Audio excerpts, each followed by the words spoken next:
Ce soir ou jamais, avec les hôtels Beachcomber.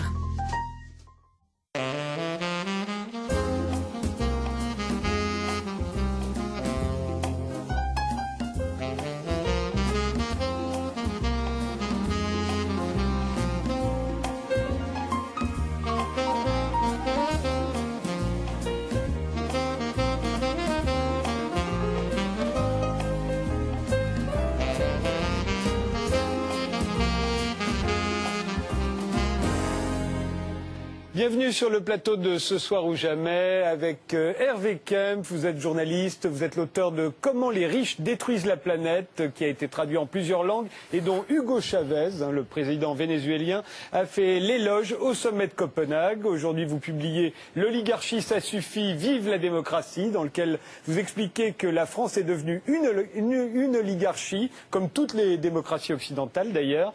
Elle subit, dites-vous, la domination d'une petite classe de puissants qui discutent entre eux et imposent ensuite leurs décisions à l'ensemble des citoyens. Alain Cotta, vous êtes économiste et vous, c'est dans 3 jours que sort le règne des oligarchies. D'après vous, toutes les nations sont aujourd'hui gouvernées par moins de 1% de leur population, qui concentrent partout l'essentiel des pouvoirs économiques, politiques et sociaux. Charles Pépin, vous êtes philosophe, vous êtes l'auteur d'une semaine de philosophie et des philosophes sur le divan. Vous publiez à présent Qu'est-ce qu'avoir du pouvoir, dans lequel vous vous demandez qu'est-ce qui fonde le pouvoir qu'un homme exerce sur d'autres hommes, et plus précisément, quelque chose d'objectif vient-il vraiment fonder ce pouvoir? J'ajoute que vous tenez une chronique dans Philosophie Magazine, dont le dernier numéro s'interroge: le peuple a-t-il perdu le pouvoir? Sophie de Menton, vous êtes chef d'entreprise, vous présidez depuis 1995 le mouvement éthique, entreprise de taille humaine, indépendante et de croissance. Vous avez lancé la fête des entreprises avec le slogan J'aime ma boîte. Vous avez été nommé au Conseil économique et social, au Conseil national de la création des entreprises, à l'observation de la parité, à la commission Stasi sur la laïcité. Je ne peux pas citer toutes vos nominations. Vous intervenez régulièrement dans l'émission Les Grandes Gueules sur RMC et dans Good Morning Business sur BFM. François de Closet, vous êtes journaliste, vous êtes l'auteur de nombreux essais comme Toujours plus, Le bonheur en plus, La grande manip, Le compte à rebours ou Le divorce français qui était sorti en 2008. Vous vous y posiez d'ailleurs un peu la même question que ce soir. Est-ce que le fossé se creuse entre les élites et le peuple? Enfin, Chantal Delsol, vous êtes philosophe, historienne des idées politiques. Votre premier essai en 1985, c'était un essai sur le pouvoir occidental, démocratie et despotisme dans l'Antiquité. Depuis, vous avez beaucoup écrit sur la politique, l'autorité, la démocratie, la République, l'Europe. Vous êtes pour un véritable fédéralisme européen. Vous venez d'ailleurs de sortir Penser le présent, un recueil d'articles que vous avez publié dans la presse entre 1997 et 2011. Alors, expliquez-nous, Hervé Kempf et puis Alain Cotta, qu'est-ce que c'est qu'une oligarchie et pourquoi vous accusez la France aujourd'hui d'être devenue une oligarchie? L'oligarchie, c'est une des 3 formes politiques qu'ont définies les Grecs et qui sont au cœur de la conception politique dans la culture occidentale. Il y avait la dictature ou la monarchie, le pouvoir d'un seul qui décide de tout. On a eu un exemple avec Ben Ali. Il y avait la démocratie, le pouvoir du peuple par le peuple et pour le peuple. Et puis, il y a une 3e forme que nos politologues ont tout à fait oubliée, qui est le régime oligarchique, qui est le pouvoir d'un petit nombre, peu nombreux, oligos, qui discutent entre eux, qui délibèrent entre eux, qui éventuellement vont faire démocratie entre eux, puis qu'une fois qu'ils sont arrivés à un accord, ils l'imposent au reste de la société. Et la question que je pose, c'est d'abord, il faut rendre sa pertinence à cette analyse et se demander, poser la question dans l'état manifestement malade des démocraties occidentales, qui se manifeste par beaucoup de signes qu'on va un peu analyser. Est-ce qu'on n'est pas déjà en train de glisser vers un régime oligarchique, c'est-à-dire une situation proprement où un petit nombre de gens, essentiellement les puissances financières, décident pour le reste de la société? L'oligarchie, ça n'est pas l'aristocratie. Ça pourrait être l'aristocratie. C'était une forme, il y a 3 formes d'oligarchie, nous disaient les Grecs. Il y avait l'aristocratie, c'est le pouvoir des seigneurs, des militaires, des guerriers. Il y avait la théocratie, c'est le pouvoir de ceux qui sont en liaison avec les puissances supérieures, métaphysiques. Et puis il y avait la plutocratie, c'est le pouvoir des riches. Alors on est plutôt dans une plutocratie, dans la version des riches de l'oligarchie.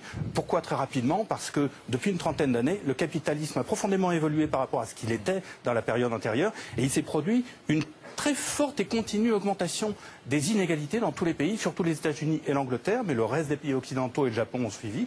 Et on est maintenant avec cette situation où un très petit nombre de gens ont une puissance financière extrême et imposent par différents mécanismes leurs décisions à l'ensemble de la société. Alain Cotta, vous dites que c'est 1% de la population qui gouverne un pays comme la France, mais aussi les États-Unis. Rien ne vient tempérer ce pouvoir-là quand le peuple vote, quand il s'exprime, quand il descend dans la rue, ça ne change rien. D'abord, il descend rarement dans la rue. Et à mon avis, il va descendre de plus en plus rarement. Mais pour ajouter... Il manque de courage et il manque d'énergie? Non, d'abord, dans un certain nombre de nations, il n'a plus faim. Et l'exemple tunisien montre bien que pour que le peuple descende dans la rue, il faut quand même des raisons qui ne sont pas simplement politiques, qui sont plus souvent biologiques. Et même les inégalités ne le poussent pas à descendre dans la rue. Nous connaissons à l'heure actuelle ce que nous appelons tous deux les super riches. Tout le monde sait qu'ils existent, tout le monde connaît le pouvoir dans la planète et personne ne s'en émeut. Simplement, je voudrais ajouter deux éléments à ce que vient de nous dire Kemp. Le premier, c'est que c'était vraiment un régime absolument général désormais, qui ne concerne pas simplement la France, qui est peut-être encore un des pays avec d'autres où l'oligarchie est la plus démocratique. Je vais y revenir. C'est pas l'avis d'Hervé Kemp. On peut y revenir. Je pense que les États-Unis sont dans un état plus grave dans la dégradation de la démocratie. Oui. En Europe, c'est mieux. C'est vrai. Mais partout, effectivement, un tout petit nombre d'individus gouvernent les autres. Et la technique y est pour quelque chose, nous y reviendrons aussi. Mais ces autres ne sont pas, au fond, très mécontents qu'on gouverne pour eux, n'est-ce pas? Il ne faut pas oublier qu'il n'y a pas 50% d'individus qui votent aux États-Unis et en France ou dans d'autres soi-disant démographies. Finalement, on veut bien déléguer. On délègue très facilement le pouvoir et les ennuis de l'exercice du pouvoir à d'autres qui en font métier. Le deuxième point, c'est qu'effectivement, ça fait 1% à peu près partout. Cet 1% est composé de 4 quarts, un peu comme le gâteau. Il y a quand même partout, il y a les militaires, il y a les plutocrates, ceux qui sont très riches, il y a ceux qui ont le pouvoir économique et qui investissent, décident, délocalisent, et il y a les politiques. Et il y a une différence entre les plutocraties et d'autres régimes de ce genre, c'est que le pouvoir de chacun de ces quarts diffère selon les pays. Par exemple, pour la Chine, à l'heure actuelle, les Américains se demandent en Chine, qui exerce vraiment le pouvoir? Sont-ce les militaires, sont-ce les civils, sont-ce les grandes entreprises chinoises qui commencent à s'exporter? Donc il y a des différences dans les plutocraties et c'est là, je crois, où nous différons.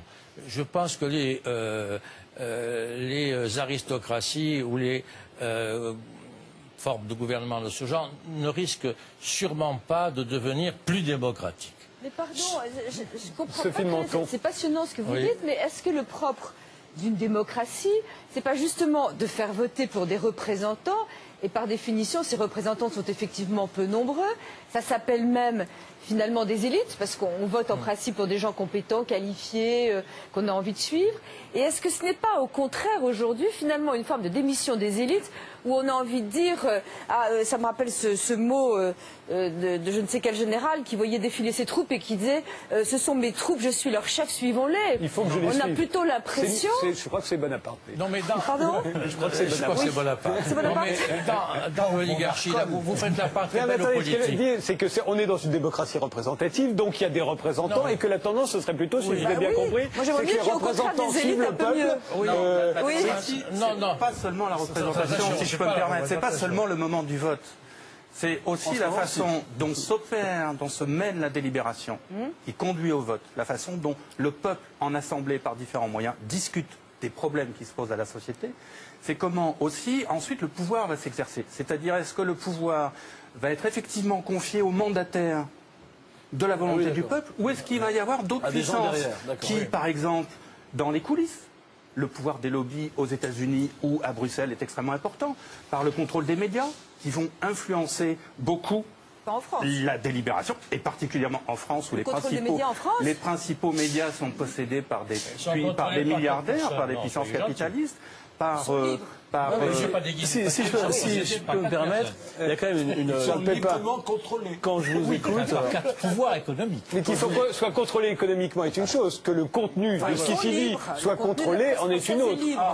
Le contenu de ce qui se dit, je ne sais pas si on peut citer d'autres chaînes que celle du service public, et voir celle du service public, ça posera un problème, que ce qui passe sur TF1, sur M6, sur Canal+, dans Le Point, dans l'Express, dans Le Figaro et éventuellement dans d'autres journaux soit contrôlé, ça paraît tout à fait évident. Charles Pépin ? J'entends bien ce que vous dites, mais je me demandais juste s'il n'y a pas une sorte de chambre d'écho entre la nature oligarchique du régime et la nature des citoyens que nous on est. C'est-à-dire que si vraiment les citoyens des démocraties occidentales étaient animés par un souci de l'intérêt général, s'ils avaient des projets politiques forts, s'il y avait vraiment quelque chose qui les poussait à aller voter pour autre chose que l'expression de leur intérêt particulier, est-ce qu'en fait, les élites ne seraient pas moins oligarchiques et est-ce que, quelque part, on n'est pas aussi responsable de ça, en tant que citoyen? Vous faites la partie trop belle, me semble-t-il, dans l'oligarchie aux politiques. Le politique n'est qu'une partie des oligarques, ou plutôt les hommes politiques. Ça, c'est une déformation française, n'est-ce pas, qu'on voit d'ailleurs sur les chaînes de télévision, où on se demande toujours qu'est-ce qui arrive en tête dans l'élection de 2012 qu'on est en train de se faire tous les jours. Mais quel est le pouvoir effectif des politiques dans la conduite des affaires de la nation française? Il y a quand même les grands chefs d'entreprise, il y a quand même nos 20 ou 30 multinationales qui finissent par décider pour nous, dans leurs décisions, beaucoup plus que les politiques.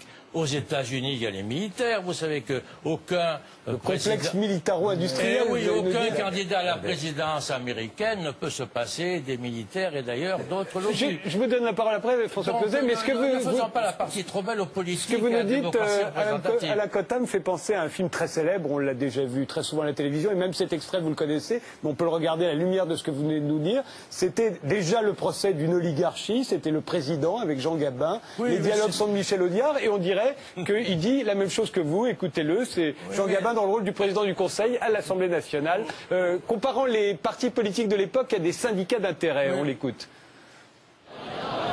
J'ai parlé tout à l'heure de syndicats d'intérêt. Voulez-vous, messieurs, que je fasse l'appel de cette Assemblée? Nous allons même le faire par ordre alphabétique. Gaston Ablin, président directeur général de l'Omnium minier du Sénégal, des charbonnages de la Côte d'Ivoire, de la Compagnie franco-africaine pour l'électricité et l'industrie. Jean Adrian, volet de pouvoir de la banque Isard Lebray, directeur administrateur des fonderies et forges de Picardie, fondateur de la compagnie d'assurance La Liégeoise. Monsieur François Ambert se contente de présider les raffineries Legrand, lesquelles sont reliées au trust Vogel, qui contrôle 25 sous-marques et filiales diverses. Monsieur le Président, je m'appelle Aymar, A.I., je ne préside aucun trust et n'administre aucune société. En effet, Maître Aymar est avocat conseil de l'Anglo-Française des pétroles, il ne touche pas de dividendes. Il perçoit des honoraires. François de Closet, est-ce que c'est ça la France aujourd'hui Écoutez, qu'il y ait des inégalités dans nos sociétés et dans toute société, c'est une évidence. Le problème, c'est de savoir comment on peut faire accepter ces inégalités, comment on peut faire accepter que certains soient plus riches, commandent, etc. Et je crois qu'il y a deux grandes règles pour cela. La première, c'est qu'on ait le sentiment que ceux qui créent des richesses, ceux qui sont riches, créent des richesses et que ça profite à tout le monde.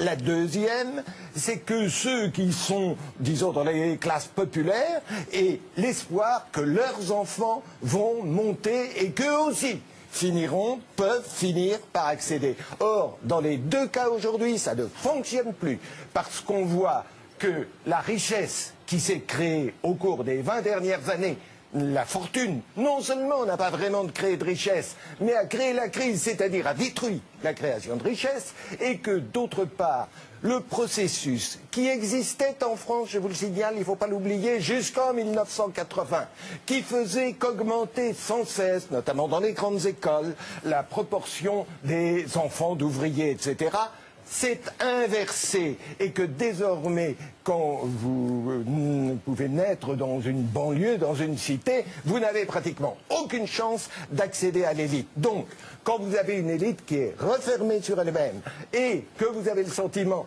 qu'au lieu de produire des richesses qui bénéficient à tous, elle détruit le système producteur de richesses, là, vous arrivez à un système explosif. Et là, vous êtes parti de l'idée que les riches commandent. Je voudrais savoir, est-ce que tout le monde est d'accord? Est-ce que les riches commandent? Chantal Delsol, est-ce que les riches commandent en France? Non, moi, je crois que l'oligarchie ne monte que quand on ne défend plus la démocratie. L'oligarchie, c'est quelque chose de naturel, forcément. Ça vient tout seul. La question est de savoir si on défend la démocratie. Il s'est produit quelque chose d'étrange depuis 20 ou 25 ans. Il y a 25 ans, après la chute du mur de Berlin, la démocratie était un mot hurrah. Démocratie, démocratie, on la chantait. Aucun type n'aurait osé critiquer la démocratie. Ça aurait été un extrémiste, un fêlé. C'est pas possible. Alors, regardez qu'est-ce qui s'est passé? Il s'est passé que la démocratie a perdu sa valeur universelle. On pensait qu'elle était bonne pour tous, qu'il fallait l'étendre géographiquement, etc. Et depuis une vingtaine d'années, ce qui s'est d'abord produit, à mon avis, c'est quelque chose d'international, c'est qu'on s'est aperçu qu'il y avait des vrais ennemis de la démocratie à l'extérieur, et que les pays qui n'étaient pas d'accord avec nous, ils ne glissaient pas sous le tapis en faisant semblant d'être d'accord avec nous, ils ne mettaient pas le mot démocratie dans leur constitution pour faire semblant d'être d'accord avec nous, mais au contraire, maintenant, ils commencent à dire non, nous sommes contre la démocratie, et bien tranquillement. Alors ça peut être soit l'islam fondamentaliste, soit la Chine, qui nous rigole au nez quand on vient parler des droits de l'homme, soit une certaine orthodoxie russe, il faut quand même bien le dire. Mais parce que même au sein de l'oligarchie en Occident, excusez-moi de vous interrompre rapidement, il y a aussi ce déni de la démocratie qui monte. On l'observe aux États-Unis sous la période Bush, on l'observe dans des citations même d'éditorialistes français. Excusez-moi, mais c'est pas seulement la Chine, c'est aussi en Europe que le problème se pose. D'accord, mais je dis que c'est d'abord un problème international, parce qu'on est en train de se rendre compte, quand vous lisez les textes de l'ancien ministre de Singapour, qui vient juste de partir, des textes remarquables d'ailleurs, qui sont clairement antidémocratiques. Donc on s'est aperçu que notre produit, si j'ose dire, n'était pas aussi universel que cela. Et donc, il est bien plus difficile maintenant à défendre de l'intérieur, parce qu'il devient une chose particulière. Il y a ça. C'est chez nous qu'il faut défendre. Parce bien sûr, c'est chez nous qu'il faut le défendre. Si nous ne le défendons pas, l'oligarchie va monter toute seule. Mais en se disant aussi que le concept de démocratie et les représentations des façons d'exercice du pouvoir dont on a parlé viennent de la culture grecque, viennent de la culture occidentale, définissent la culture européenne, et c'est d'abord dans nos pays que les démocraties sont malades. Et c'est ces questions-là qu'il faut bien poser. Est-ce qu'il n'y a pas un changement de modèle complet? Parce que j'entends bien ce que vous dites, et en même temps, il y a une démocratie d'opinion très nouvelle qui s'est créée. Je parle même dans l'univers économique. Regardez le principe aux États-Unis des class action. Il y a une espèce de nouvelle forme de démocratie qui s'exerce, avec une espèce de pouvoir économique, avec des consommateurs qui ont pris un pouvoir différent, qui sont mis à boycotter des produits aux États-Unis. Et donc, je crois que les choses sont très très différentes, mais qu'on ne peut pas dire. C'est plus par la voie politique, c'est par la voie économique et juridique. Absolument. Nous sommes tout à fait d'accord. J'ai l'impression de dire en France, n'oubliez pas, pardonnez-moi, quand on dit que le peuple ne compte plus, s'il vous plaît, depuis 1968, les gouvernements pètent de trouille à l'idée que le peuple soit dans la rue. Et dès que ça commence à gronder, ils retirent leur projet de loi. Donc ce n'est pas la bonne forme d'expression populaire. Je ne crois pas à la démocratie de la rue. Je constate simplement qu'elle existe. Et vous me parlez justement de l'affaire des retraites, mais c'est très intéressant, c'est que de bout en bout, les contestataires n'ont cessé de dire si nous sommes dans la rue plus nombreux, le gouvernement devra renoncer même s'il a voté sa loi. Donc il y a bel et bien, mais un substitut pour moi misérable à l'expression du pouvoir du peuple, parce que je pense que le pouvoir du peuple, il s'exprime dans le choix des représentants, puis dans le jugement aux échéances, Il peut s'exprimer à travers l'opinion. En 2005, par le référendum. En permanence dans la rue. On peut pas dire. Bon, dans la rue, ça va pas. Il faut passer par l'élection. Et quand il y a une élection, le référendum de 2005 sur le projet de traité constitutionnel européen, où il y a une délibération formidable, ce qui se passe en dehors des médias, hein, rappelons-le, par Internet, par les discussions des gens, au café, etc. Est-ce que tu as lu le traité, etc. On discute. On arrive à un vote sans ambiguïté, 53%, 54% contre le traité. Les Néerlandais, autres peuples fondateurs de l'Union européenne, votent de la même manière et on impose le traité. Alors, et on supprime le référendum. Et on supprime le référendum. Donc, et alors, quand c'est dans la rue, qu'est-ce qu'on fait? Eh ben, on est dans l'oligarchie, c'est-à-dire que le peuple ne peut pas se faire entendre. Mais est-ce que, si on met en parallèle les deux points, est-ce que vous voulez dire que si l'oligarchie triomphe, c'est parce qu'en fait, au sein des élites occidentales, il y a en vérité un déni, voire une haine de la démocratie, et qu'on n'est pas capable d'accorder du crédit à de l'expression populaire politique? Parce que si c'est le cas, alors une solution, je reviens sur ce que je disais tout à l'heure que vous n'aviez pas relevé, une solution, c'est que peut-être il faudrait qu'on s'exprime plus politiquement. Et les expressions que vous évoquez de consommateurs, c'est pas de l'expression politique. Et même certaines manifestations dans la rue, c'est pas de l'expression politique. Au sens, ça peut être de l'expression, mais l'expression politique, c'est une expression où on manifeste quelque chose comme une vision de l'intérêt général, où on manifeste quelque chose comme... C'est aux élites de l'avoir, cette vision. On élit des gens pour avoir la vision. C'est ce que vous dites. Et il l'a. En fait, ce que vous venez de dire, ce que vous venez de dire là, c'est ce que Jacques Rancière appelle la haine de la démocratie et qui voit chez les élites. Bien sûr que non. La démocratie, si on y croit, mais vous êtes libre de ne pas y croire. La démocratie, ça veut dire, et je comprends qu'on en discute, que en fait le peuple est intelligent. Ça veut dire que le peuple peut avoir des idées intéressantes sur comment gouverner. C'est pas simplement qu'il vote une fois tous les 5 ans ou qu'il sanctionne 5 ans après. C'est qu'aussi qu'il peut gouverner, peut-être pas en étant au pouvoir, mais en ayant des idées de gouvernement. Et peut-être que si c'était le cas, alors l'oligarchie ne pourrait pas s'installer dans la durée. Est-ce que c'est ce que vous voulez dire?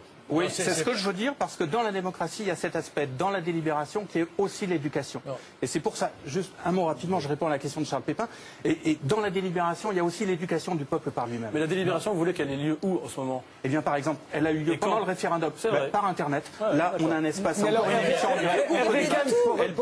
Aujourd'hui, on a, pour la première fois dans l'histoire, je crois, les moyens technologiques d'une démocratie réellement directe. Admettons que personne ne puisse truquer, ne puisse pirater les ordinateurs. Et on pourrait très bien soumettre les Français tous les jours ou chaque fin de semaine à des votes grâce à Internet. Une démocratie d'opinion, je suis pas sûre non, mais disons une démocratie directe, c'est-à-dire qu'on dirait est-ce qu'on doit aider la Grèce et les Français répondraient oui ou non. Est-ce que ce pays serait mieux gouverné d'après vous si tous les Français avaient cette possibilité d'influer directement sur les décisions prises qu'il ne l'est actuellement? Non, mais le peuple aurait davantage d'importance dans le gouvernement. Est-ce que ça ferait que l'oligarchie ne tienne pas dans la durée? C'est ça la question. Non, parce que vous avez employé un mot très important, on soumettrait le peuple à. Or, le peuple, c'est pas une réaction au sondage. Non, mais on lui poserait la question, je voulais dire. Oui, mais c'est pas seulement la question. Est-ce que tu penses aussi, est-ce que tu penses cela? La démocratie, c'est la délibération, c'est la discussion, c'est poser en commun sur la table les problèmes qui se posent à la société. Et quand on a bien discuté, c'est pas un sondage la démocratie, c'est pas un vote par Internet. Actuellement, nous venons de vivre un événement qui me semble pratiquement unique dans l'histoire. Ce qui s'est passé en Tunisie. C'est une révolution totalement populaire. Il n'y a pas de leader, il n'y a pas d'élite, il n'y a pas de parti, il n'y a pas d'appui de l'étranger. C'est vraiment un peuple qui a dit il y en a marre. Bon, et je trouve ça formidable. Et c'est précisément, je vais vous dire, ça qui m'inquiète, j'espère que j'ai tort, pour la suite de ce qui se passe en Tunisie, car il n'y a pas une élite constituée pour aller... Il y a un peuple là qui va essayer de mettre sur pied une démocratie et c'est quand même pas facile. Mais ce que je voudrais dire, s'il vous plaît, n'allez pas imaginer que le peuple a toujours raison. Je pense que si en 1939, on avait soumis l'entrée en guerre de la France au référendum, eh bien, la France se serait couchée devant l'Allemagne. Il y a des moments où il faut prendre des décisions impopulaires, c'est vrai, mais ceux qui les prennent doivent être jugés un mois, un an, 2 ans après. Ils ne prennent pas les décisions très rapidement. Il y a un cas tout à fait massif qui montre l'échec, la maladie de nos démocraties en ce moment. Il y a une crise financière à la fin 2008, énorme.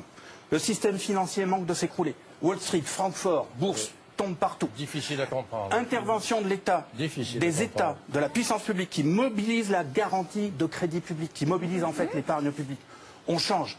Et un an après, hop, les banques sont revenues au même niveau, Wall Street est comme avant, les bonus sont comme avant, la banque a repris son pouvoir et le chef de cabinet de Barack Obama, c'est M. William Daley, qui est un dirigeant de la Morgan Bank. Et c'est pourquoi tout ça finira très mal, parce qu'à force de voir que les peuples voient les riches provoquer les crises, partir avec l'argent, revenir avec l'argent, ça explose. Alors, je crois que c'est pas les riches. Vous avez tout à fait raison, mais vraiment, moi, ça m'inquiète beaucoup pour la François, je crois qu'on a une crise d'un système bancaire et financier, et que c'est pas tout à fait... Qu'il y ait des riches qui gagnent exagérément de l'argent, c'est un autre problème. Non, qu'il y ait un système financier qui soit fait une espèce de, non seulement de bulle, mais qui ait un secteur, au lieu d'être industriel, il est devenu financier. Que cet argent crée de l'argent, qui ne s'investit plus dans l'économie réelle. Quand il y avait $1 pour l'économie réelle, il fallait $10 il y a quelques années pour alimenter la masse monétaire qui permettait de financer l'économie. Aujourd'hui, pour avoir $1 dans l'économie réelle, il faut $260 qui circulent dans le monde. Donc le système, il est là. Et moi, j'ai l'impression, tout bêtement, que si on est parvenu là-dessus, c'est pas à cause du pouvoir exorbitant, bien qu'ils en aient trop, je suis d'accord, du monde de la finance, c'est parce que d'abord, on ne sait pas comment faire. Parce que la technicité et la complexité de ces systèmes sont telles qu'il faudrait une volonté commune et mondiale pour arriver à revenir sur des systèmes que seuls des techniciens... Il y en a quelques-unes. Il y en a quelques-unes. Il faut préciser parce que Wall Street, si on il y en a quelques-unes. Les choses pédagogiquement. Et d'ailleurs, non, je quelqu'un à un quota. Il y a un truc très important. Il y a un truc très important. C'est vous qui l'avez dit. Personne ne l'a relevé parce que ce que vous avez dit était plein d'un idéalisme politique tellement anachronique, tellement inaudible aujourd'hui, que tout le monde a botté en touche en enchaînant sur d'autres sujets. Vous avez dit que la solution contre l'oligarchie, ce serait de réinventer, technologie aidant, la vraie délibération et de revenir à un modèle grec. Oui. N'oublions pas que ce modèle, qu'est-ce qu'il voulait dire? Il voulait dire, et vous dites démocratie d'opinion si c'est sur Internet, et vous dites en 39 qu'aurait fait le peuple. Ben évidemment, n'importe quoi, à la condition que ce ne soit pas une authentique délibération. Parce que on parle pas de démocratie d'opinion, on parle de cette idée que dans une délibération, chacun devient moins bête en fait, et ensemble on est plus intelligent. Et ce que je veux dire, c'est que c'est très, très latent dans le débat. La seule manière de sauver la réalité de la démocratie minimale, à savoir que le peuple gouverne un petit peu, et donc de lutter contre l'énorme oligarchie réelle, c'est de revenir à l'idéalisme politique. Parce que si on n'a pas foi en une délibération qui fait qu'on produirait de la décision collectivement, on n'a rien à opposer au triomphe de l'oligarchie financière politique. Donc en fait, il n'y a pas de solution, il n'y a pas de juste milieu. Et je reprends ce que vous disiez, Madame Delsol, je finis ma phrase. Je reprends ce que vous disiez, Madame Delsol. Vous dites, c'est parce qu'on ne défend pas la démocratie que l'oligarchie triomphe. C'est la même idée.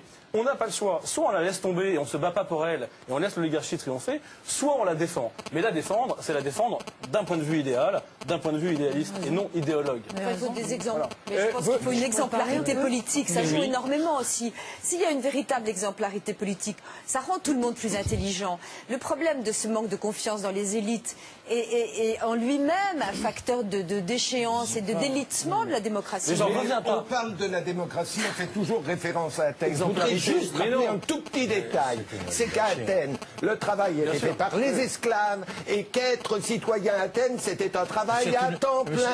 Alors, ça n'a rien à voir, c'était une oligarchie. Chantal Delsol, je réponds parce que je ne peux pas laisser passer ça. Monsieur de Closet. On vous parle de théorie, vous répondez avec des faits. Moi, je vous réponds comme Rousseau, commençons d'abord par écarter les faits.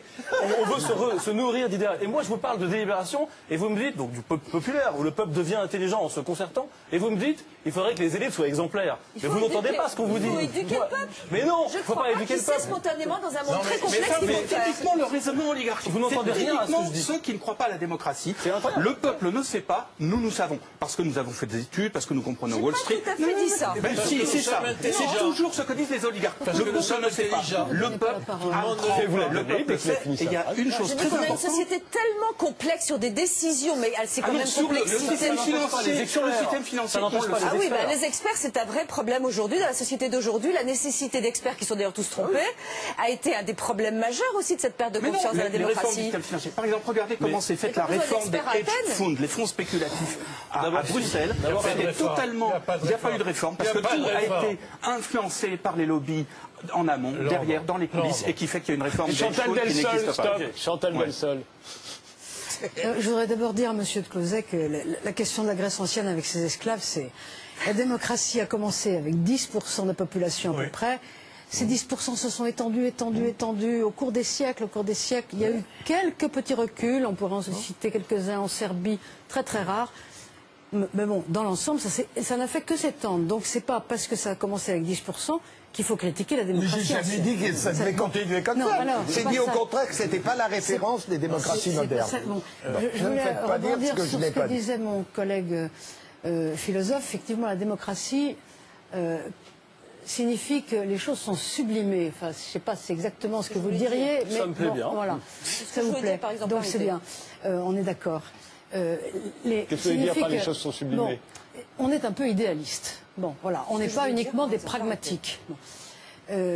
Vous dites que la démocratie signifie que les individus sont tous intelligents. Effectivement, ça dépend comment on l'entend. Collectivement, mais pas individuellement. Collectivement. Ça signifie quand même que chacun d'entre eux est capable de diriger son propre destin, donc de choisir son conjoint, par exemple, d'éduquer ses propres enfants, et aussi, oui, on ne marie pas les filles à 12 ans dans nos pays, et aussi qu'il est capable de maîtriser le destin commun. Je suis d'accord pour dire que le peuple n'a pas toujours raison, ça n'empêche que il y a 15 ans, il y a 20 ans... Le pire, c'est attendez, non mais laissez-moi finir. Il y a 20 ans, 97% des élites françaises étaient marxisantes, et le peuple votait pour deux personnes de droite au second tour. Donc ceux qui s'étaient trompés, c'était quand même les élites. On n'a pas bien suivi le raisonnement. Parce que franchement, ça signifiait se tromper. Non, ce que je veux dire, c'est que le peuple est capable de maîtriser son propre destin. Actuellement, le problème, c'est que en Europe, pour commencer, en France aussi un peu, mais surtout en Europe, et là l'Europe est très décevante, on ne croit pas que le peuple est capable de diriger son propre destin. Et vous avez dit, monsieur, vous avez raison, que chaque fois qu'on veut faire voter un traité, on fait voter jusqu'à ce qu'on vote oui. Au fond, c'est ça. Ou quand le peuple vote non, on fait voter le Parlement. Autrement dit, on pense que le peuple n'est pas capable de décider son propre destin. Et cela dit, le peuple accepte très bien, parce qu'il n'y a pas de soulèvement populaire. Vous avez lu le traité de Maastricht, parce qu'on prenait l'exemple de Maastricht, c'est pas possible de dire que le peuple individuellement est capable de lire ce texte et de le comprendre. Je peux juste finir. Lorsque la Commission européenne a écrit un livre blanc sur la gouvernance, ça il faudra en parler de la gouvernance parce que c'est une antidémocratie. Dans ce livre blanc, qui constitue à peu près une quinzaine de pages, pas plus, vous pouvez le googliser ce soir si vous voulez, vous verrez qu'il n'est jamais question ni de décision, ni de gouvernement, mais toujours d'expertise. Autrement dit... Vous parlez de quelle gouvernance La gouvernance, le livre blanc de la gouvernance écrit par la Commission européenne. Ah, donc sur l'Europe. Sur l'Europe. Il n'est toujours question d'expertise et jamais de gouvernement, de gouvernant, ni de décision. Ce qui signifie que la politique est une question de science. Donc on n'est plus du tout dans la démocratie. Dès lors que c'est la science qui gouverne, on n'est plus dans la démocratie, on est dans la technocratie. Mais oui, il y a un problème fondamental dans la démocratie. C'est qu'effectivement, a priori, c'est complètement idiot de penser que des gens qui ne sont pas des spécialistes, ne sont pas des experts, vont se prononcer. La démocratie repose sur le postulat de l'incompétence. D'abord, au niveau populaire, effectivement, les gens vont se prononcer sur des problèmes qu'ils ne maîtrisent pas, mais remarquez qu'au gouvernement, les ministres ne sont pas non plus compétents pour les affaires qu'ils dirigent, et qu'il ne faut surtout pas avoir un médecin à la tête du ministère de la Santé, un général à la tête du ministère des Armées, etc. Car si le pouvoir est lié à la compétence, ce n'est pas la démocratie, c'est la technocratie. Alors, comment peut-on imaginer que des gens qui, en haut ou en bas, au niveau du peuple, ne sont pas compétents, pourtant vont se prononcer correctement? Eh bien, vous l'avez dit, reprenant la phrase de Montesquieu, c'est au nom de la vertu. C'est-à-dire qu'on peut penser que si les citoyens, que si les ministres ne pensent qu'à l'intérêt général, et c'est ça la vertu en République, à ce moment-là, c'est comme ça que ça se passe le mieux. Mais comprenez bien que en démocratie, c'est pas parce qu'on est un expert qu'on décide, c'est parce que on est citoyen ou parce que le peuple vous a choisi. Alors, François Mitterrand n'aurait pas aboli la peine de mort s'il avait respecté une forme de démocratie consistant à consulter le peuple. Et la vertu était, la vertu était peut-être d'abolir la peine de mort, non? Revenons à l'accusation que la France est devenue une oligarchie. Jean-Luc Mélenchon a dit exactement la même chose ce week-end. C'est une évidence. D'oligarchie. Et justement, il faisait une comparaison avec la Tunisie, dont vous parliez tout à l'heure, François de Closet. Écoutons-le. Le modèle de la révolution citoyenne en Tunisie, dussé-je vous choquer, je trouve, j'espère, je ne parle pas d'un risque, pour moi c'est une chance. J'aimerais qu'il passe la Méditerranée, parce que nous aussi, nous avons une oligarchie. Alors elle est peut-être, bien sûr, pas caricaturale comme celle qui entourait le président Ben Ali avec cette tribu familiale, mais nous avons la bande du Fouquet's, nous avons 98 personnes qui détiennent les 43% des pouvoirs de vote du CAC 40. Alain Cotta, vous êtes d'accord avec ce que vient de dire Jean-Luc Mélenchon? Je voudrais revenir, oui, sur le fait que nous sommes dans l'oligarchie, c'est évident. Oui, mais non, revenez pas sur une autre question. Là, c'est-à-dire ce qu'il dit, il dit quelque chose de très précis. C'est un phénomène absolument général et nous sommes à l'heure actuelle, semble-t-il, un des pays au monde où notre oligarchie est, si j'ose dire, la plus démocratique. Car il y a des oligarchies qui peuvent devenir franchement dictatoriales, qui d'ailleurs, Ben Ali, ça a commencé par une oligarchie, c'est devenu une dictature. Et vous avez des oligarchies qui peuvent évoluer aussi vers plus de démocratie. Alors, l'argument, ce que notre philosophe Pépin a dit dès le début me paraît fondamental. C'est que les nations ou les groupes évoluent d'autant plus vers l'oligarchie qu'ils la laissent faire et donc ils n'ont pas ni d'intérêt, ni de volonté, ni ce que vous appelez d'idéal, car vous êtes philosophe, donc vous avez parlé de l'idéalisme politique. Et moi, je crois qu'il y a des raisons techniques fondamentales pour lesquelles une grande partie de ce qu'on appelle le peuple se désintéresse de la politique, et se désintéressant de la politique supporte très bien d'être gouverné dans l'oligarchie. Moi, je dis que la majorité actuelle des peuples et des peuples dans les nations sont finalement très satisfaites d'être dans ces régimes-là. Et d'ailleurs, la meilleure preuve, c'est que quels que soient les continents, nous vivons dans les oligarchies. Alors, mais d'ailleurs, autrement, ça se verrait. Si alors, je mettrai un peu... Laissez terminer Alain Cotta. Je mettrai un tout petit peu de marxisme, si vous m'en excusez, dans votre idéalisme politique. Je veux dire qu'il y a des raisons techniques fondamentales pour lesquelles le peuple ou la plupart des individus qui ne votent pas, ne sont pas intéressés par la politique et finalement acceptent très bien que le pouvoir soit exercé par un tout petit nombre d'individus. D'une part, les questions deviennent infiniment complexes. Quand, écoutez, je vous donne, j'ai rencontré un député il n'y a pas longtemps. Je lui ai dit alors pour l'euro, c'est la monnaie unique ou la monnaie commune? Vous ne pensez pas qu'on peut avoir une discussion? Il me dit, vous croyez? Je lui ai dit oui, vous êtes quand même bien 30, vous entendez, c'est 30. À l'Assemblée nationale, à pouvoir discuter de cette... Il m'a regardé, il m'a dit, mais vous rigolez, Cotta, nous sommes 10, à peine 10. Ce qui veut dire que... Bon, inutile de vous dire que ces 10 personnes n'en discutent pas. Bon, ce sont des questions techniques très complexes. Vous faites allusion à la finance. Qu'est-ce qui peut pénétrer à l'heure actuelle dans les modes d'évaluation de la trésorerie des banques dont vous savez qu'elle est spéculative? Quasiment personne. Eh bien, des experts en qui le peuple aurait confiance. Mais oui, on comprend très bien. Le peuple comprend très bien que, avec cet écroulement de la crise financière, la finance a repris le pouvoir et qu'elle est au poste de commande. Le peuple comprend très bien que depuis une dizaine d'années, depuis plus de 20 ans, il y a une augmentation des inégalités, avec des gens de plus en plus dans la mouise et des gens qui s'enrichissent de plus en plus. Il le comprend très bien. Et il sait très bien.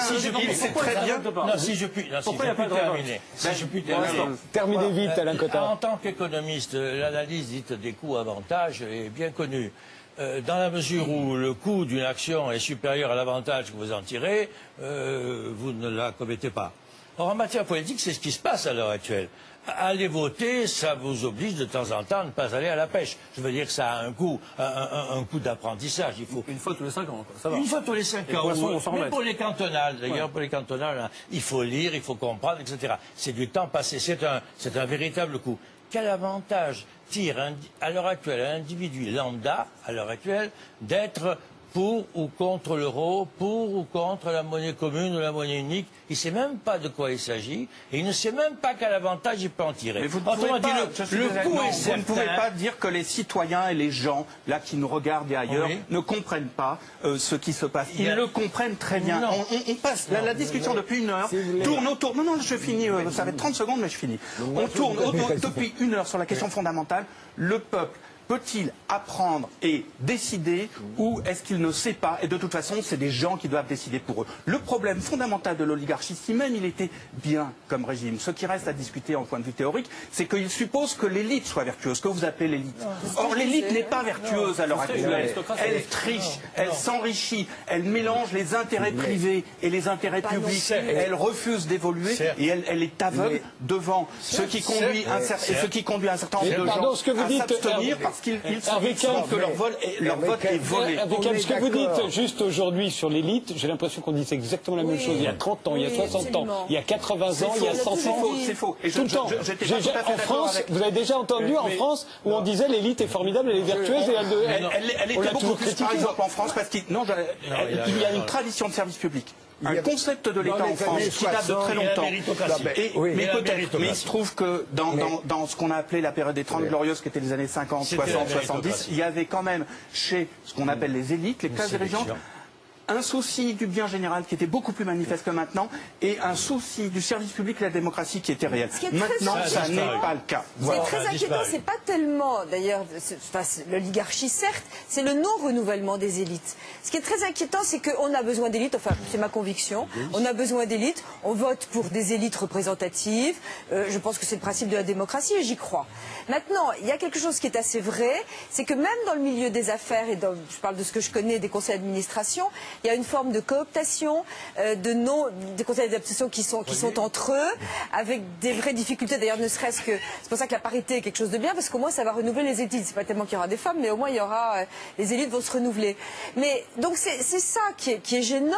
Mais j'ai pas l'impression non plus que ce soit l'effondrement d'une civilisation. Enfin, à l'heure actuelle, on constate deux choses.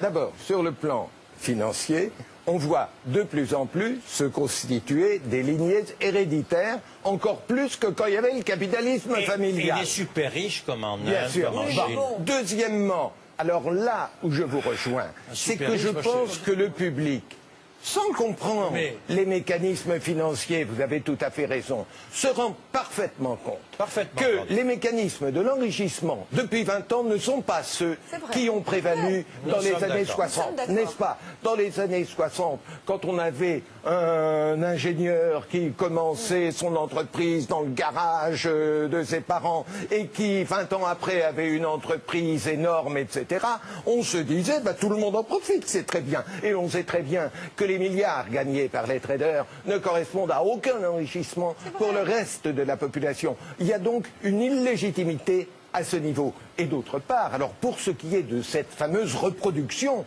moi j'admire qu'elle ait été dénoncée en 1970 par M. Bourdieu, parce qu'à l'époque, au contraire, elle tendait à diminuer.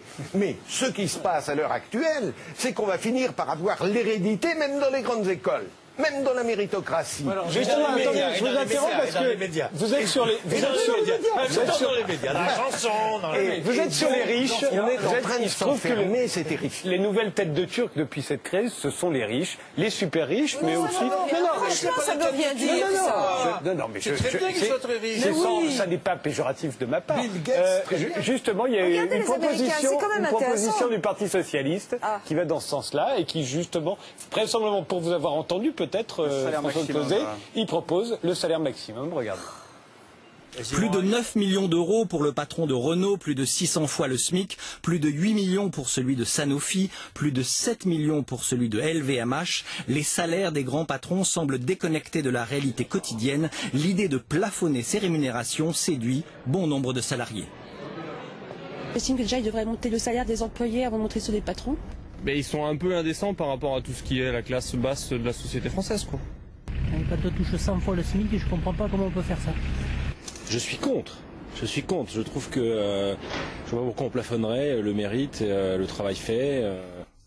Proposition du Parti socialiste, limiter le salaire des grands patrons à 20 fois le salaire minimum, 1055 € net par mois, soit un plafond de 21 100 € par mois, en commençant par les entreprises où l'État est actionnaire. Alors Alain Cotta. À l'époque de la mondialisation, tout ceci n'a tout simplement pas de sens. Et alors on reprend dans la financiarisation du monde, ce qui est un fait, et dans une évolution de la technique, c'est pour ça que j'ai introduit un peu de marxisme là-dedans, qui réduit, non pas à sa plus simple expression, mais qui réduit le domaine de ce que j'appellerais l'idéalisme. Ça, c'est une proposition électorale qui fera peut-être voter Di Clampin. Non, c'est une préoccupation essentielle. On ne peut plus continuer dans ce système où il y a des gens, le monsieur l'a dit, où il y a des gens, où il y a des gens qui gagnent 300 fois plus que d'autres. Dans les années 60 et 70, dont vous parliez, on était tous d'accord quand vous avez parlé, aux États-Unis, en France, en Allemagne, les dirigeants de banques, d'entreprises, les ingénieurs, etc., gagnaient peut-être 30 ou 40 fois. C'était normal, mais 300 fois, c'est inadmissible. Et l'enjeu, alors, non seulement le peuple, laissez-le terminer. Si nous pouvons, et c'est pas de l'idéalisme, parce que n'oublions pas, on n'est pas dans un débat académique ici. On est dans un débat, et Madame Menton, vous avez dit un mot très important à propos de civilisation. Et la question, elle est là. On ne parle pas seulement d'académie, les Grecs, etc. Mais qu'est-ce qui se pose maintenant à nos sociétés en Occident? Les tensions sociales de plus en plus fortes. Oui. Une crise sociale à l'intérieur de nos pays et entre les pays du Nord et du Sud. Oui. Et puis, un enjeu tout à fait essentiel qui est la crise écologique, qui est mondiale, qui est planétaire, et dont nous savons bien, dont nous devinons bien qu'elle nous oblige à transformer notre système économique. Et donc, il faut se poser les questions. Est-ce qu'on peut faire face à ces défis si on continue à trouver normal que des gens gagnent 300 fois plus que d'autres? La réponse est non. Il y a 100 malheureux types en France. Il y a 100 malheureux types qui ont des salaires délirants. Parce qu'ils n'ont pas créé eux-mêmes leur entreprise. En plus, il faut distinguer le manager et le véritable entrepreneur. Mettons qui est 100 types en France, qui d'ailleurs dirigent des sociétés qui font 90% de leurs bénéfices à l'étranger. Oui. Moi, je veux bien. Et qui en plus, juste, non, pour continuer, les salaires, c'est même pas des salaires, enfin c'est presque moins que les acteurs de cinéma les mieux payés en France. Que les joueurs de foot. Bon, qu'est-ce qu'on va faire? Imaginons, ok, ils sont désagréables, c'est très irritant, ils ne le méritent pas, on est d'accord. Qu'est-ce que vous allez faire? Vous leur supprimez, ils auront plus l'année prochaine et ils ne seront pas là. Et alors? Mais qu'est-ce que ça veut dire ils ne seront pas là? Cessons de raconter, parce qu'on se moque du monde, que les patrons français étant les meilleurs du monde, partout où on veut nous les prendre, et que si on ne nous les paye pas, ce sera comme pour l'équipe de France, où tous les footballeurs partent à l'étranger parce qu'ils ne sont pas assez payés. C'est une imposture et c'est un mensonge. Il n'y a pas de patrons français, sauf exception rarissime, qui ont été débauchés à l'étranger parce qu'ils étaient sous-payés en France. Ça n'a jamais existé. Juste, excusez-moi, pour que ce soit bien clair, tout le monde propose de plafonner les salaires, et ça ne vous choquerait pas que les professions libérales continuent de gagner autant qu'elles le veulent? Mais ça, c'est la proposition du Parti socialiste, le salaire maximum. Mais il y a la proposition du revenu maximum admissible par le parti de gauche, par Europe Écologie. On espère que le PS va s'y rejoindre, et puis d'autres partis. Et effectivement, pas seulement les salariés, aussi tous les revenus. Nous avons aujourd'hui toutes les études qui prouvent qu'en France, l'impôt global est dégressif sur les très très hauts revenus. C'est une aberration. Évidemment qu'il faut créer des tranches d'imposition dissuasives à grand niveau. On sait très bien pourquoi. Pourquoi? La concurrence fiscale. Oui. La répartition justement du pouvoir dans notre oligarchie est telle que ça boucle. Voilà. Ça boucle. C'est évident. Je crois. Vous voulez dire qu'on a essayé de garder une compétitivité. Je crois que c'est pas vrai ça. Je crois qu'on a essayé de garder une compétitivité pour nos entreprises, peut-être de façon maladroite. Ça a profité évidemment à des chefs d'entreprise peut-être qui n'auraient pas dû en profiter. Mais le vrai sujet a été là. On a quand même essayé de ne pas avoir de délocalisation de sièges à l'étranger. On a quand même essayé de jouer avec une complexité fiscale tellement énorme que ceux qui arrivent en plus à jouer avec cette loi et cette complexité fiscale sont ceux qui ont d'énormes conseils, etc. Le petit chef d'entreprise, il n'y arrive pas. Et donc ça profite, je suis d'accord, profite à quelques-uns. Et il est anormal que les PME elles-mêmes paient plus d'impôts que des très grands groupes. Beaucoup plus. De l'ordre de 33 à 12, je crois. Donc c'est vrai qu'il y a un dysfonctionnement, mais qui peut se corriger. Et ça doit se corriger par l'impôt et par le bon sens. On peut continuer à voir M. Carlos Ghosn avoir, je ne sais plus si c'est 6 ou 7 millions par an pour avoir transformé Renault de constructeur en importateur de voitures, tout de même. Puisqu'on est d'accord qu'il y a des abus, peu importe le remède, et que ces abus, comme vous l'avez dit, sont perçus par les gens, et vous avez été d'accord sur la différence avec les années 70. Je voudrais juste comprendre, si ça se sait, et si les gens ne le supportent pas, est-ce que, oui ou non, on est dans une situation pré-révolutionnaire en France ou pas? Et sinon, pourquoi? La réponse est... Moi, j'ai une petite idée. Moi, j'emploie pas le terme. Ce sera d'ailleurs votre conclusion aux uns et aux autres. Très révolutionnaire, mais effectivement, on sent clairement que la société bouge, et pas seulement française, soyons un peu européens, soyons même occidentales. Parce que cette question des inégalités, par exemple, nous-mêmes, les experts qui savons un peu, nous nous en sommes rendus compte que récemment. Que depuis, au début des années 2000, avec les études, par exemple, en France, de Thomas Piketty, d'Emmanuel Sey, de Camille Landais, etc. Ça fait seulement que moins de 10 ans que c'est rentré dans la conscience publique. Donc c'est en train de bouger. Deuxième facteur de transformation extrêmement important, la crise écologique, qui nous dit qu'on ne va pas pouvoir continuer avec le même système économique. Et ça fait aussi assez peu de temps, depuis 10 ans que ça bouge. Et toute cette évolution mélangée, ce retour-là, la passion du débat qu'on a là, et si on va parler de démocratie partout, je vous promets que ça passionne les gens, et tant mieux, les citoyens. On revient. Et tout ce qui se passe en Tunisie, regardez ce que ça soulève en nous, Français et Européens, cet enthousiasme de ce peuple qui arrive à se soulever. Pourquoi est-ce que nous, on ne pourrait pas le faire alors qu'on a... Et là, vous avez raison, on est en oligarchie, mais il reste encore une démocratie. Utilisons, redonnons-lui de la vie, sortons de cette dérive oligarchique et reprenons du pouvoir, peut-être pas par la révolution, mais en tout cas en bousculant un petit peu effectivement les choses et les pouvoirs. Par rapport à la révolution française du XVIIIe siècle, c'était un peu pareil. En fait, les bourgeois ont fait la révolution avec le peuple parce qu'ils n'en pouvaient plus se faire accaparer les richesses par une toute petite aristocratie. Est-ce qu'aujourd'hui c'est pareil? Il y a ça avec la nuance fondamentale. C'est qu'il n'y a pas d'unité entre les bourgeois et les pauvres. C'est que nous sommes en 2011. Nous ne sommes pas sous Périclès ou sous Solon, nous ne sommes pas en 1989, nous sommes en 2011 où la question écologique est absolument fondamentale. En ce moment, il y a les pires sécheresse qu'il n'y a pas eu depuis 60 ans en Chine. Il y a des inondations qu'en Australie, les Australiens appellent bibliques. Il y a une sécheresse énorme dans l'île Maurice. Mais si vous parlez de civilisation, prenez les mots que vous employez au sérieux parce qu'ils sont importants, madame.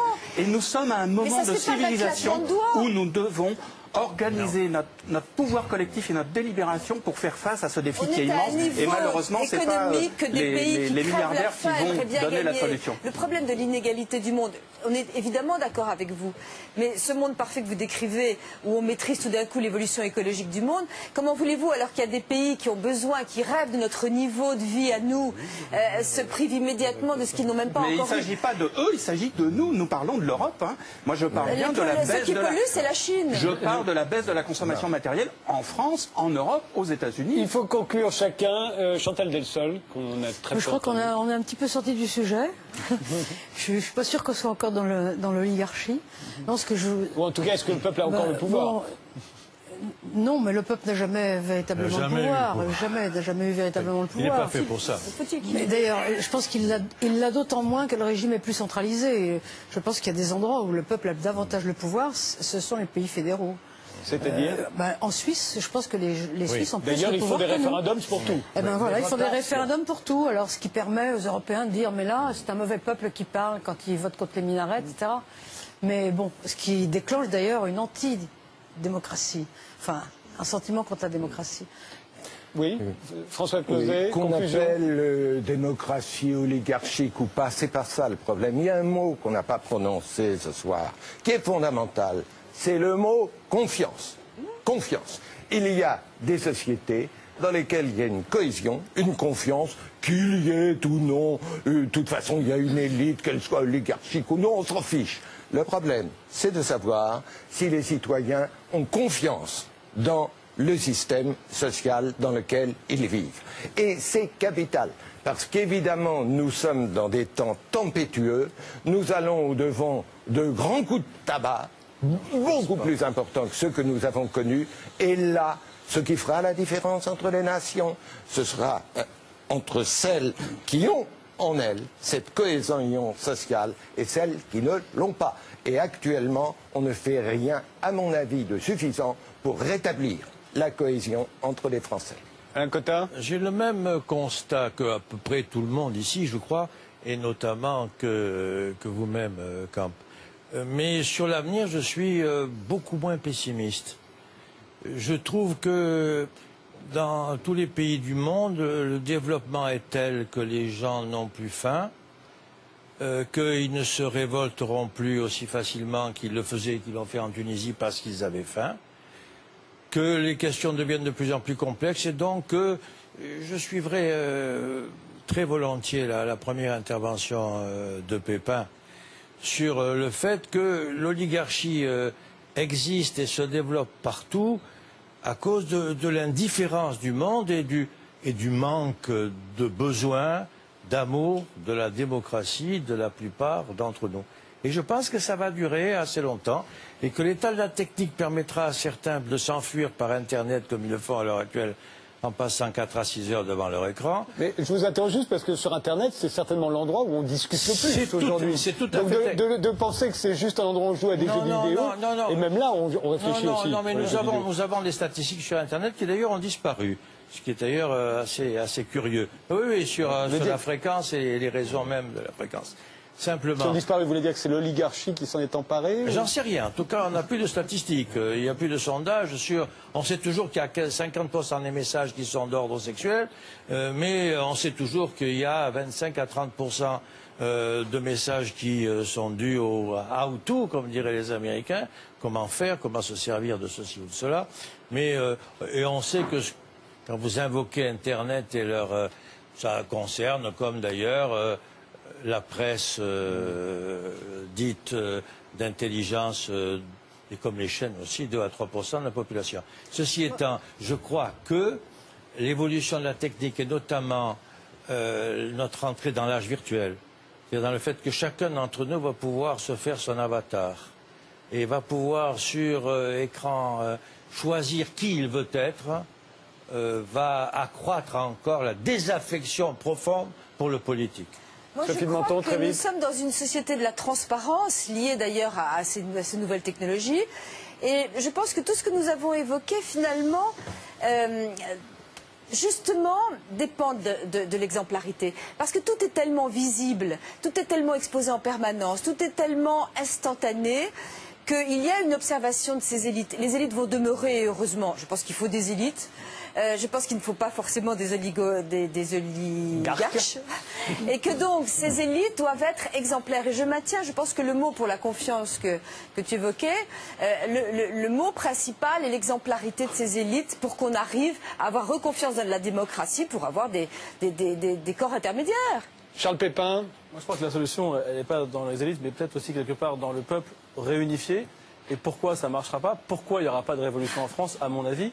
Parce que les bourgeois cultivés, la classe moyenne aisée, qui est elle aussi chassée de la richesse maximale par l'oligarchie financière, n'est pas solidaire des pauvres et des banlieusards. Et s'il y avait cette solidarité, alors tout serait possible, mais pour l'instant, elle n'existe pas.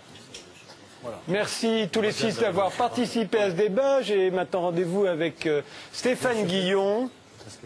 Stéphane Guillon qui écrivait il y a 20 ans quasiment, j'ai l'impression, son premier one-man show, c'était en 1990. Oui. Le dernier est à l'affiche du Théâtre de Paris, il s'intitule Liberté très surveillée. Je me demandais, est-ce que vous êtes aujourd'hui un des humoristes les plus célèbres, un de ceux qui attirent le plus grand nombre de spectateurs, pardon.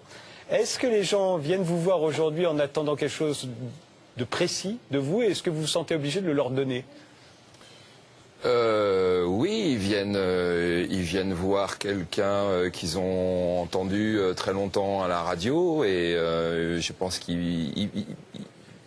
j'essaye de les amener sur autre chose, c'est-à-dire peut-être qu'ils s'attendent à ce que je fasse uniquement une revue de presse. Vous la faites quand même? Je la fais quand même, mais il y a aussi des sketchs très joués, des personnages, et j'essaye de leur apporter quelque chose de radicalement différent, de les surprendre, quoi. Je pense qu'un artiste, il faut que ça surprenne aussi, quelque part. Et ils le prennent bien? Ils continuent à se mettre sur la gueule, hein, là, oui, c'est oui, incroyable. C'est normal, c'est dans cette émission. C'est fou, ça. Ben oui, ils peuvent. Allez-y, excusez-moi. Non, non, non, c'est moi. D'ailleurs, si vous voulez, je sens que c'est là-bas que vous avez envie d'être. Non, non, mais je les entends parler pratiquement plus fort que nous. Donc.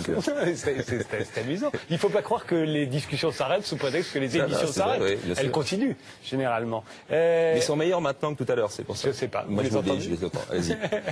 Est-ce que ça vous a paru long, votre cheminement? Je disais 20 ans depuis votre premier one-man show, et il a fallu au moins 12 ans pour qu'on commence à vous connaître grâce à Avignon d'abord, puis à la télévision, sur Canal+. Pendant ces 12 années, vous avez trouvé ça pénible?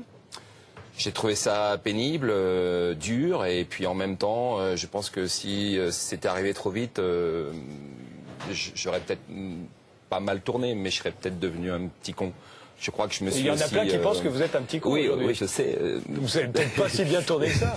Mais disons que ces années de galère, ça m'a nourri, quoi. Ça m'a forgé aussi. Voilà. C'est quoi vos plus mauvais souvenirs?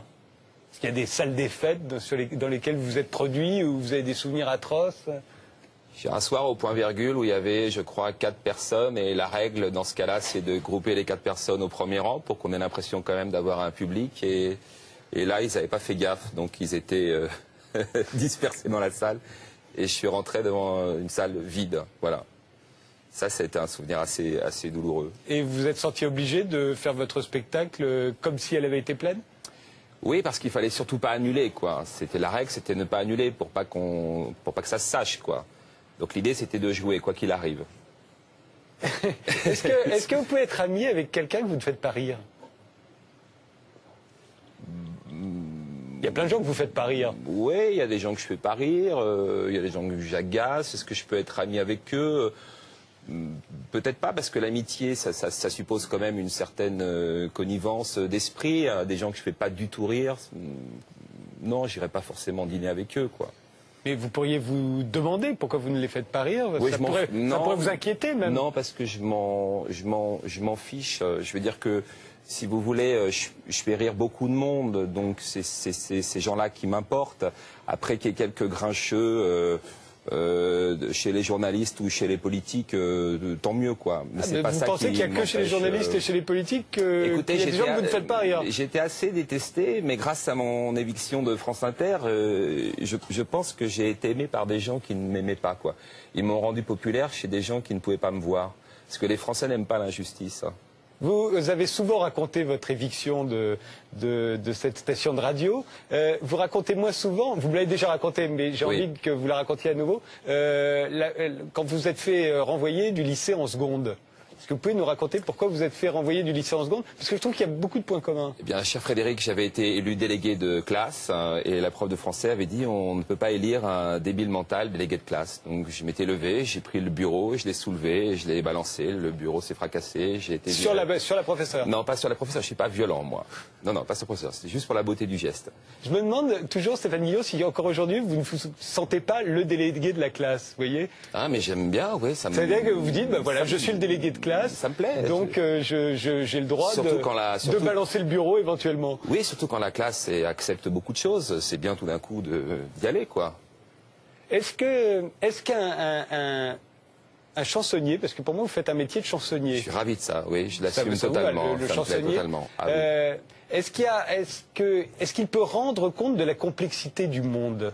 Est-ce qu'il n'est pas voué constamment à la simplification? Pour faire rire, parce que... Non, simplifier, non. Le chansonnier, il est là pour mettre un miroir grossissant ou une loupe sur les travers d'une société. Par exemple, la dernière chose, moi, qui m'est révolté, c'est ce qu'a fait Michèle Alliot-Marie quand elle a proposé l'aide de la police française à Ben Ali.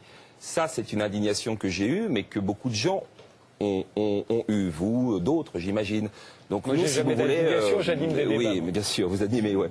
Mais si vous voulez, cette indignation, on s'en sert pour faire rire, parce que c'est la phrase de Beaumarchais, je m'empresse de rire de tout, de peur d'être obligé d'en pleurer. C'est-à-dire que quand quelque chose vous indigne, vous énerve, l'humoriste est là pour en rire, parce que le rire permet d'évacuer beaucoup de choses, comme une soupape. Là, en l'occurrence, l'exemple... Mais est-ce qu'on simplifie pour ça? Peut-être, mais moi, ça ne m'ennuie pas de simplifier, de temps en temps. C'est le travail du caricaturiste. Le caricaturiste aussi simplifie par son dessin. C'est bien de simplifier. Ça donne quoi? Pourquoi c'est bien? Non, parce que c'est parfois très complexe, finalement, la politique ou un débat comme celui de ce soir. C'est ça, le monde est complexe. Quand vous y allez avec un stabilo, ou quand vous y allez franco, c'est très agréable. Vous avez souvent cité Coluche, Desproges, c'est généralement les deux humoristes. Non, je ne les ai pas cités, on les a cités pour moi. Oui, moi, je prends les compliments et voilà. Non, moi je ne suis jamais revendiqué d'eux. Non, mais enfin, dire qu'eux aussi avaient été mal compris ou critiqués à leur époque, etc. C'est ce que j'appelle. Est-ce que, non, la question que je me posais, est-ce que vous lisez des livres? Est-ce que vous vous intéressez à l'art? Est-ce que vous êtes cinéphile? Est-ce que vous nourrissez votre humour d'autre chose que du journal, de la télévision et des humoristes? Bien sûr, enfin, la lecture des journaux me prend beaucoup de temps. Mais par exemple, en ce moment, je lis un bouquin de 800 pages, vous voyez, qui est totalement étranger à mon univers. Et qui peut éventuellement nourrir votre travail d'humoriste? Mais moi, je me nourris en plantant des arbres, en lisant, en sortant mon chien, en venant chez vous. Oui, bien sûr. Est-ce que vous vous sentez obligé, pour cette revue de presse que vous continuez de faire au Théâtre de Paris aujourd'hui, est-ce que vous passez vos journées à chercher ce qui va l'alimenter le lendemain, comme vous, j'imagine, vous deviez le faire à l'époque où vous étiez obligé tous les matins de pondre, non, mais je me force à le faire. Cet après-midi, j'ai travaillé sur le cas de Marine Le Pen, que je vais essayer de gâter dès demain soir dans mon spectacle. Vous voyez, je me dis que c'est intéressant d'avoir quelque chose sur Marine Le Pen. Donc j'ai travaillé une grosse partie de la journée.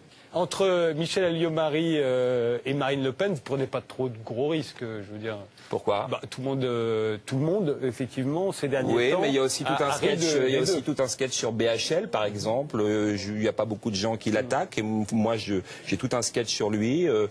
Non, moi je... Est-ce que Stéphane Guillon, il y a quelque chose sur Roland Dumas, par exemple, parce qu'on critique énormément la phrase de mon camarade Nicolas Bedos, que personnellement m'a réjoui, c'est un garçon qui a beaucoup de talent, mais personne n'a rien dit sur la phrase de Roland Dumas, quand on lui a demandé s'il avait été embauché par Laurent Gbagbo. Il a répondu: on ne m'embauche pas, moi ce sont les balayeurs qu'on m'embauche. Cette phrase, par exemple, qui est passée totalement inaperçue, qui est absolument scandaleuse. Bon, vous voyez, ça par exemple, ça m'indigne. Et ça, je vais essayer de m'en amuser demain soir dans mon spectacle. Est-ce que le fait que vous concentriez comme ça sur des individus, et c'est le jeu du chansonnier, hein, Non, mais attention, parce que là, vous êtes en train de... Moi, j'ai un quart d'heure de revue de presse dans mon spectacle, et j'ai des sketchs qui sont des sketchs... J'ai un sketch sur la naissance, un sketch sur la mort, un sketch sur... Donc vous pouvez sortir, j'allais dire, de l'anecdotique. Mais je sors pendant... vous n'êtes pas venu encore, hein. Je sors pendant 1h50. Mais je suis ici, moi. Mais vous pouvez venir le samedi soir, si vous voulez. Hein, pendant 1h50, je sors. J'ai 10 minutes de revue de presse et 1h50 sur des sketchs qui n'ont rien à voir avec la politique, qui sont des sketchs sur la société. Et justement, parce que Coluche, par exemple, on ne se souvient plus aujourd'hui de ses blagues sur Giscard et ses ministres. S'il reste quelque chose de Coluche, c'est justement une vision du monde. Ouais, non, mais c'est des phrases aussi de Coluche qui restent. Il y en a quelques-unes quand même. Oui, mais pas sur les ministres de Giscard ou sur... Moi, je me souviens de Debray, par exemple. Il avait dit que si Debray donnait son corps à la science n'en voudrait pas. Vous voyez, ça m'est resté dans l'oreille, par exemple. Maintenant, on nous reproche de faire des attaques physiques. Le Luron en faisait, Coluche en faisait, vous voyez. Tous ces gens maintenant qui disent que les humoristes actuels sont nazes et tapent en dessous de la ceinture, ils oublient que le Luron faisait aussi de la caricature physique. Vous êtes resté au sketch, vous continuez d'employer le mot sketch d'ailleurs, alors que la plupart de vos collègues sont passés au stand-up. Oui, ils sont dans la conversation. Non, d'abord, les Bedos faisaient du stand-up il y a 30 ans, Desproges faisaient du stand-up. Le stand-up, c'est quoi? C'est parler aux gens dans une salle. Donc ils n'ont rien inventé, ils arrivent, voilà. Donc moi, je fais un mélange sketch-stand-up.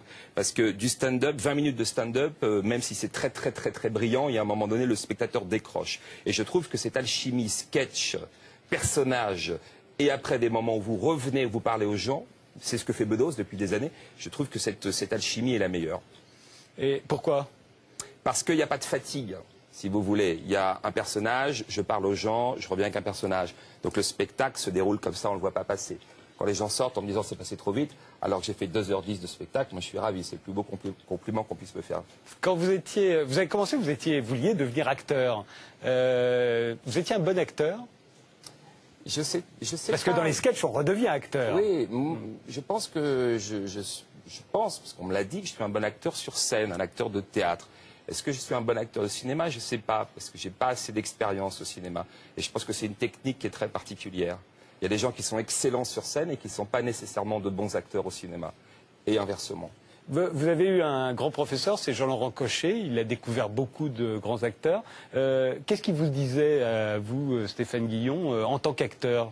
Comment vous jugeait-il? Est-ce que vous vous en souvenez? Moi, j'étais très nul. J'étais le dernier de la classe. Voilà. Simplement, il a su... pas parce qu'il me donnait des jeunes premiers, j'étais très mauvais dans les jeunes premiers. Et un jour, il m'a donné un voyou, La Flèche, dans la Var, un valet de comédie. Et il m'a dit, ton emploi, c'est ça. Ce sont les mauvais garçons. J'étais déjà bon dans les mauvais garçons. Et ça existe encore, l'emploi? Ah oui, bien sûr. Une rondeur comique, on a tous un emploi. Ça paraît, le terme même paraît daté. Ça a l'air d'être daté de la comédie française. Ouais, mais je pense qu'on devrait revenir parce que un emploi, c'est quelque chose de... Voilà, il y a les jeunes premiers, il y a des... il y a des rondeurs comiques, il y a des gueules cassées, voilà. Mais est-ce qu'on n'essaye pas tout le temps après de sortir de son emploi? On essaye tout le temps. Moi, je veux dire, on est quand même dans une profession où on met aussi très vite des étiquettes aux gens. Hein. Bigard a été étiqueté vulgaire, moi j'ai été étiqueté méchant, voilà. Donc l'idée, justement, c'est pour ça que moi je suis très très heureux quand les gens viennent me voir en spectacle, c'est de les amener à découvrir quelque chose qu'ils ne connaissaient pas de moi. C'est pour ça que je vous demandais tout à l'heure si, quand ils viennent, ils attendent quelque chose de précis. Est-ce que vous vous sentez obligé de leur donner? En fait, c'est l'emploi. Je leur donne le contraire. Je crois qu'ils sont totalement surpris de ce qu'ils voient. Et pas déçus. Parce que c'est ça. Si vous les surprenez et que vous les décevez, c'est pas bien. Il faut à la fois les surprendre et leur dire, voilà, il y a ça aussi, quoi. Quand on est aussi connu que vous l'êtes et qu'on a autant de succès, à quelle tentation faut-il apprendre à résister? À se prendre au sérieux, je pense. À se prendre au sérieux. Mais vous vous prenez au sérieux? J'essaye de rester aussi dans mon rôle d'amuseur, quoi.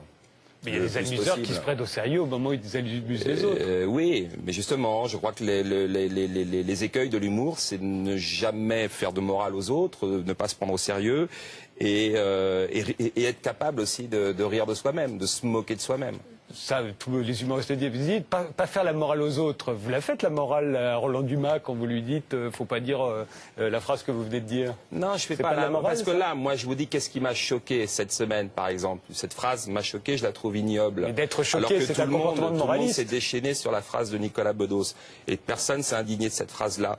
Donc moi, je dis, là, je vous le dis à vous, parce qu'on est en discussion, en débat, vous m'interviewez, je vous réponds. Mais c'est évident que je vais pas faire ça sur scène. C'est chiant. Je vais essayer de trouver un truc amusant pour parler de la phrase de Dumas. Quand même, je reste sur le mot moraliste. Vous vous présentez comme un moraliste.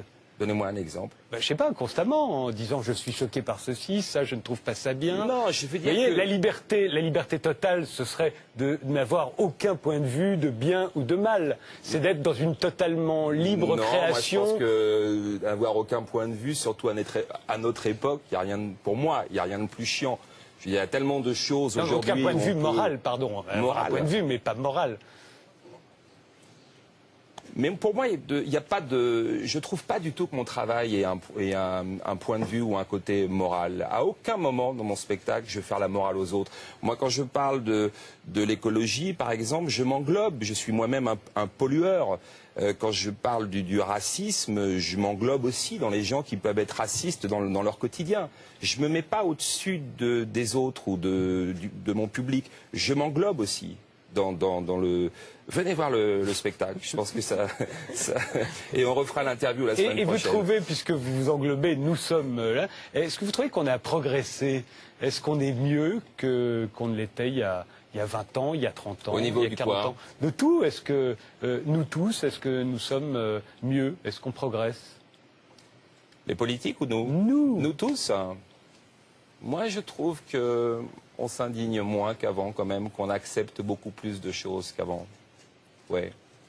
Et les politiques, je les trouve en totale régression.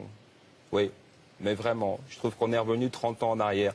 Quand je vois, par exemple, M. Sarkozy, qui l'autre jour déjeune au Bristol et bloque tout un quartier de Paris, alors qu'il a sa cantine à l'Élysée, si vous voulez.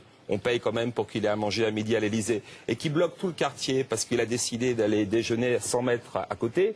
Ça, par exemple, je trouve que c'est une régression totale. Un très bon sketch à faire là-dessus. C'est pas... Je vous fais confiance. Merci Stéphane Guillon.